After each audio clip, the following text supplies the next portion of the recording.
અમેરિકાના પેન્સિલ્વેનિયામાં રહેતા બે ભારતીય ભાઈઓ ભાસ્કર સવાણી અને અરુણ સવાણીએ છેલ્લા કેટલાક દાયકાઓથી એક એવું ગુનાહિત સામ્રાજ્ય અમેરિકાની અંદર ઊભું કર્યું હતું જેમણે આખા અમેરિકાની ન્યાય વ્યવસ્થાને હલાવી દીધી છે।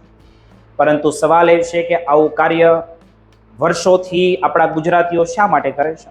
આ બંને ભાઈઓએ વ્યવસાય ડેન્ટિસ્ટ એટલે કે ડોક્ટર, દાંતના ડોક્ટર છે, પણ તેમનું કામ માત્ર લોકોના દાંત ઠીક કરવાનું નથી, પણ અમેરિકન સરકારની તિજોરી સાફ કરવાનું હતું।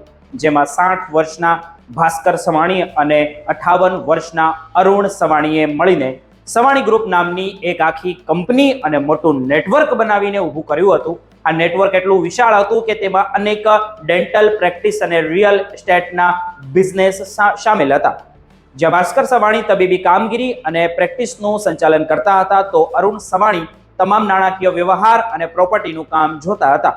અને આ બંને ભાઈઓએ મળીને પેન્સિલ્વેનિયામાં મેડિકેડ પ્રોગ્રામ સાથે $32 મિલિયન એટલે કે અંદાજે 260 કરોડ રૂપિયાથી પણ વધુની મસ્ત મોટી છેતરપિંડી આચરી છે, જે અમેરિકાના ઇતિહાસના સૌથી મોટા મેડિકલ ફ્રોડ પૈકીનું એક માનવામાં આવે છે। આ કૌભાંડમાં તેમની ખાસ સાથીદાર અને લાંબા સમયની કર્મચારી એલેક્ઝાન્ડ્રા ઓલા પણ શામિલ હતી, જેમણે નકલી બિલિંગ અને અન્ય વહીવટી છેતરપિંડીના કામોમાં તેમને પૂરેપૂરો સાથ આપ્યો હતો। પરંતુ આ ભાઈઓનું પાપ માત્ર મેડિકલ ફ્રોડ સુધી સીમિત નહોતું, તેમણે અમેરિકામાં નોકરી કરવા ઈચ્છતા વિદેશી કામદારોનું પણ ગંભીર રીતે શોષણ કર્યું હતું।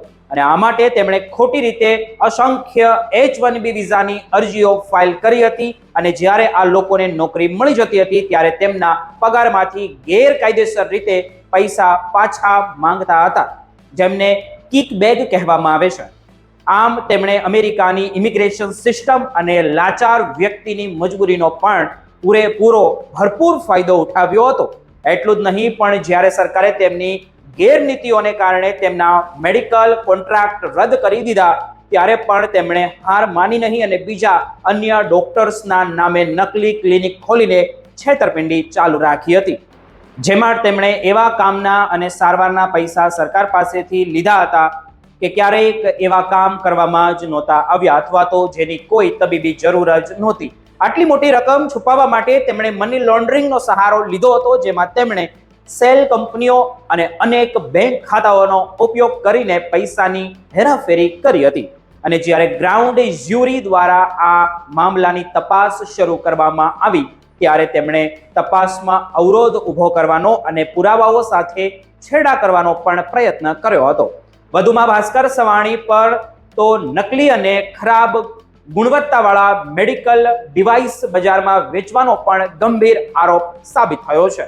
આ આખા મામલાને ખુલ્લા પાડવા માટે અમેરિકાની મોટી તપાસ એજન્સીઓ જેવી કે FBI, IRS કે પછી હોમલેન્ડ સિક્યુરિટી સાથે ડિપ્લોમેટિક સિક્યુરિટી સર્વિસ જેવી એજન્સીઓ પણ કામ કરી રહી છે, અને સાથે મળીને તેમને કામ કરવું પડતું હોય અને આ કાંડને અંજામ આપવો પડે છે।